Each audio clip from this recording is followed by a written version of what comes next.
ဒီတချင်ကိုမင်းအစင်နေရင်နဲ့တန်တရားတွေများကြီးဝမနေနဲ့ငါနေတော့က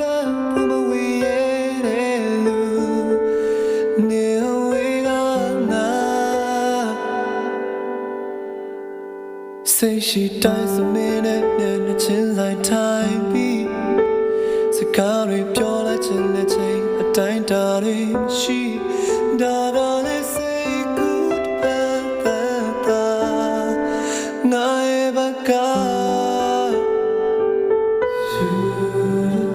ဘလောက်ဒီနဲ့တမီတာများကြီးငါလည်းမပြောတော့ဘလောက်ဒီယူတပီတော့ချစ်နေတာတွေလည်းထားတော့မင်းကြောင့်မင်းလေးကြောင့်တော့ငါစိတ်ကူးရရင်တဲ့ခဲတာမင်းရဲ့ရှိမရခနာရှိနေတော့ငါမင်းလေးငါကိုသိနိုင်မှာမဟုတ်ပါချင်စောဒါပေမဲ့လည်းမင်းမသိတော့မင်းလေးနာကတိတ်ချရသူတရား